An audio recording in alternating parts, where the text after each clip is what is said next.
بسم اللہ الرحمن الرحیم۔ قرض کی ادائیگی کے لیے دعائیں۔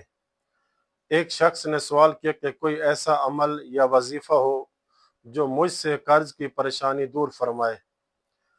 اس کے جواب میں برنامج موسوعۃ الاسئلۃ العقائدیہ میں علماء کرام لکھتے ہیں کہ ہم آپ کے لیے اہل بیت علیہ السلام کے ذریعے منقول دعائیں نقل کرتے ہیں جو قرض کی ادائیگی کے لیے وارد ہوئی ہیں۔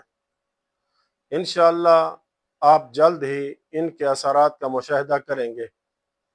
پہلا عمل اور وظیفہ۔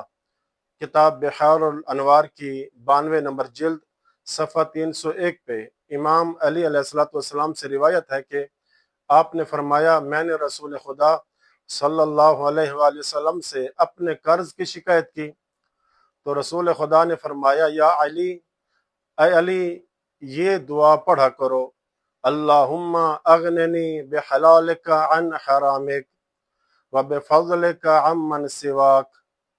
اے اللہ، مجھے اپنے حلال کے ذریعے اپنے حرام سے بے نیاز کر دے اور اپنے فضل کے ذریعے اپنے سوا تمام لوگوں سے بے نیاز فرما۔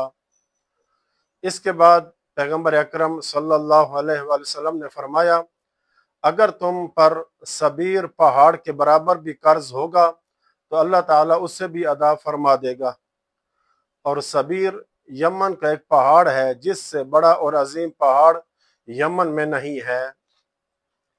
دوسرا عمل یہ کہ بحار الانوار کی اسی صفحے 301 پہ عبداللہ بن فضل ہاشمی کہتے ہیں کہ میں نے امام جعفر صادق علیہ السلام سے عرض کیا کہ ان علیہ دینا کثیرا، مجھ پر بہت زیادہ قرض ہے، میرے اہل و عیال بھی ہیں اور میں حج کرنے کی استطاعت بھی نہیں رکھتا، مجھے کوئی ایسی دعا سکھائیے جسے میں پڑھا کروں۔ امام علیہ السلام نے فرمایا، ہر فرض نماز کے بعد یہ دعا پڑھا کرو، اللہم صلی علی محمد وآل محمد وقض عنی دین الدنیا و دین الآخرہ۔ اے اللہ، محمد و آل محمد پر درود بھیج اور دنیا کا قرض بھی میری طرف سے ادا فرما دے اور آخرت کا قرض بھی۔ راوی کہتا ہے، میں نے عرض کی، دنیا کے قرض کا مطلب تو میں سمجھ گیا، لیکن آخرت کا قرض کیا ہے؟ امام علیہ السلام نے فرمایا، آخرت کا قرض حج ہے۔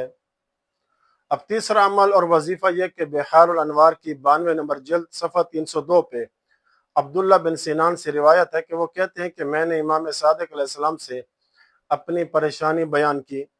امام علیہ السلام نے فرمایا، کیا میں تمہیں ایسی دعا نہ سکھا دوں کہ اگر تم اسے پڑھو تو اللہ تمہارے قرض ادا کر دے اور تمہیں آسودگی عطا کرے اور تمہارے حالات سنوار دے؟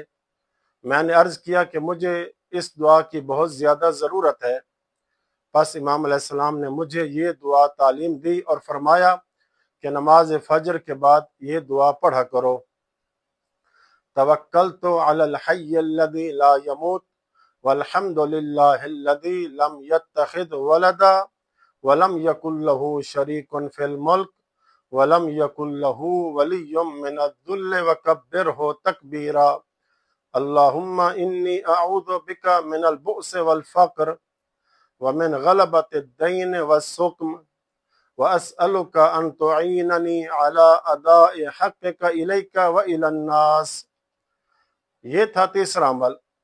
اب چوتھا عمل اور وظیفہ یہ کہ کتاب بحار الانوار کی جلد نمبر 92 صفحہ 302 پہ حسین بن خالد کہتے ہیں کہ مجھ پر بغداد میں 3 لاکھ درہم کا قرض تھا، جبکہ لوگوں کے ذمہ میرے 4 لاکھ درہم وصول طلب تھے، لیکن میرے قرض خواہ مجھے مہلت نہیں دیتے تھے کہ میں اپنا قرض وصول کر کے ان کا قرض ادا کر سکوں۔ کہتا ہے کہ حج کا موسم آیا، میں لوگوں سے چھپتے ہوئے مکہ روانہ ہوا۔ میرا ارادہ تھا کہ امام ابو الحسن کی خدمت میں حاضر ہو جاؤں، مگر اس میں کامیاب نہ ہو سکا۔